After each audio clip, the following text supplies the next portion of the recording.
কথা কৈ লেঠাত সোমাল ৰিপুণ বৰা গৌৰৱক ৰক্ষণাবেক্ষণ দিবলৈ গৈ নিজৰে বিপদ চপাই ললে ৰিপুণ বৰাই গৌৰৱৰ পাকিস্তান যাত্ৰাৰ কথা ক'বলৈ গৈ সিএম ভিজিলেন্সৰ সমন পালে ৰিপুণ বৰাই বৃহস্পতিবাৰে এছআইটিত হাজিৰ হ'ব লাগিব প্ৰাক্তন এপিচিচিৰ সভাপতি ৰিপুণ বৰা বৃহস্পতিবাৰে দুপৰীয়া 11 বজাত এছআইটিত হাজিৰৰ নিৰ্দেশ পোৱাৰ পিছতেই জ্যেষ্ঠ কংগ্ৰেছী নেতা ৰিপুণ বৰাই ক'লে প্ৰয়োজনত জেললৈ যাবলৈ সাজু তেওঁ আমি আমাৰ দেশৰ আইনক শ্ৰদ্ধা কৰোঁ গতিকে ল এবাইডিং সিটিজেন হিচাপে মই কালিলৈ ডেফিনেটলি এপিয়াৰ কৰিম তাৰ আগতে মই মোৰ উকিলৰ লগত এবাৰ আলোচনা কৰিম আৰু মোৰ উকিলৰ লগত আলোচনা কৰি মই এপিয়াৰ কৰি মই যিখিনি মই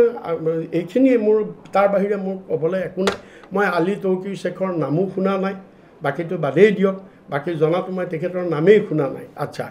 তাৰপিছত যদি মোক মুখ্যমন্ত্ৰীয়ে কিবা ব্যৱস্থা লয় যদি মোক জেল দিয়ে কিবা কৰে তাকে দিব আৰু সেইটো উপায় নাইকিয়া যদি জেললৈ যাবলগীয়া হয় উপায় নাই আৰু যাম আৰু তেতিয়াহ'লে চৌদিশে গৌৰৱ গগৈৰ পাকিস্তান যাত্ৰাক লৈ চৰ্চা চলি থকাৰ সময়তেই গৌৰৱ গগৈক স্থিতি স্পষ্ট কৰি দিবলৈ বিভিন্ন পক্ষই জনাইছিল আহ্বান কিন্তু গৌৰৱে মুখ খোলাৰ সলনি মুখ খুলিছিল ৰিপুণ বৰাই স্বীকাৰ কৰিছিল গৌৰৱে পাকিস্তান যোৱাটো সঁচা ইমানেই নহয় এই ৰিপুণ বৰাই পোনপ্ৰথমে প্ৰকাশ কৰিছিল গৌৰৱ পত্নী এলিজাবেথে লৈ আহিছিল পাকিস্তান চৰকাৰৰ দৰমহা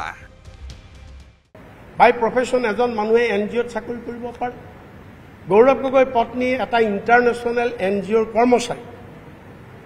আৰু সেই চাকৰি সূত্ৰে তেওঁ পাকিস্তানত কাম কৰিছে এনজিঅ'ৰ কাম কৰিবলৈ গৈছে পাকিস্তান চৰকাৰৰ পৰা দৰমহা লৈছে সেই বুলিয়ে তেওঁ এজেণ্ট হৈ গ'ল নেকি চোৰাংচোৱা হৈ গ'ল নেকি সেই বুলিয়ে হৈ গ'ল নেকি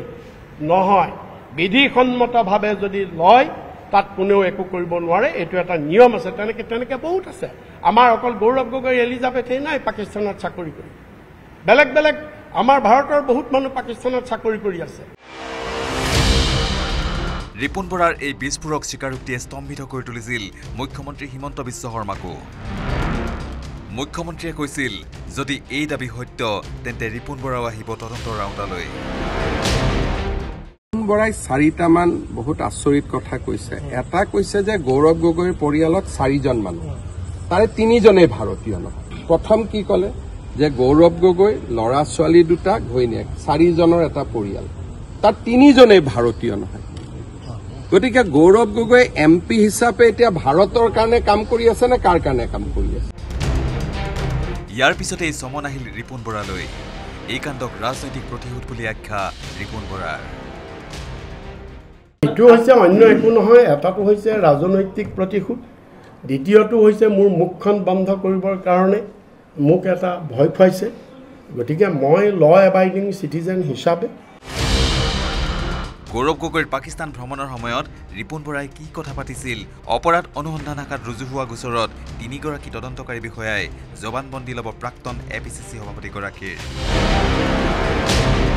দীপাংকৰ দাস আৰু বলেন ভট্টাচাৰ্যৰ report news 18 Assam north east